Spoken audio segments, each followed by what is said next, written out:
നഗരസഭയുടെയും കൃഷിഭവന്റെയും നേതൃത്വത്തിൽ രൂപീകരിച്ച കേരഗ്രാമം പദ്ധതിയുടെ ഭാഗമായി കേരാമൃതം എന്ന പേരിൽ വെളിച്ചെണ്ണ യൂണിറ്റ് ആരംഭിച്ചു.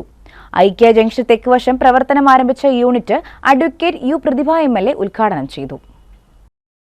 കായംകുളം നഗരസഭയുടെയും കൃഷിഭവന്റെയും നേതൃത്വത്തിൽ സംസ്ഥാന സർക്കാർ 2021-22 രൂപീകരിച്ച കേരഗ്രാമം പദ്ധതിയുടെ ഭാഗമായാണ് കേരകർഷകന്റെ സമഗ്ര പുരോഗതി ലക്ഷ്യം വെച്ച് മൂല്യവർദ്ധിത ഉൽപ്പന്നങ്ങളുടെ വിപണനം നടത്താനായി കേരസമിതി കേരാമൃതം എന്ന വെളിച്ചെണ്ണ യൂണിറ്റ് പ്രവർത്തനം ആരംഭിച്ചത്.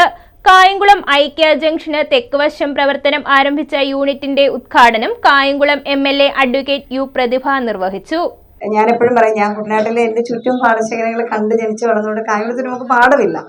എന്നാൽ പാടങ്ങൾ ഉള്ളതും പലപ്പോഴും വെള്ളം കയറ്റി ഇറക്കാൻ, ഇപ്പോൾ ഇവിടുത്തെ പ്രദേശത്ത് പറഞ്ഞാൽ വേലിയേറ്റം, വേലിയിറക്കം, ഉപ്പുവെള്ളം പ്രശ്നങ്ങളെല്ലാം ഉള്ളൊരു പ്രദേശത്താണ് നമ്മളിപ്പോൾ ഈ ഒരു പ്രോജക്റ്റ് തുടങ്ങിയിരിക്കുന്നത്.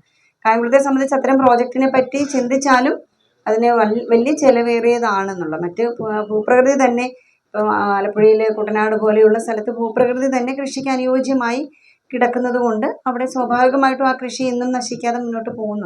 കൃഷി ഓഫീസർ ഉഷ റിപ്പോർട്ട് അവതരണം നടത്തി. കേരസമിതി പ്രസിഡന്റ് AA റഹീം അധ്യക്ഷത വഹിച്ചു.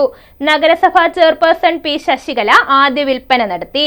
വൈസ് ചെയർമാൻ J ആദർശ്, വികസനകാര്യ സ്റ്റാൻഡിംഗ് കമ്മിറ്റി ചെയർപേഴ്സൺ മായാദേവി, കൗൺസിലർമാരായ നാദിർ ഷാ ചെട്ടിയത്ത്, AP ഷാജഹാൻ, ഗംഗ, ഷീബ ഷാനവാസ്, കേരസമിതി അംഗങ്ങളായ R ഗിരിജ, സലീം മുരിക്കിൻമൂട്, രാധാകൃഷ്ണപിള്ള, സക്കീർ, കേരസമിതി സെക്രട്ടറി മിനി സലീം തുടങ്ങിയവർ പങ്കെടുത്തു.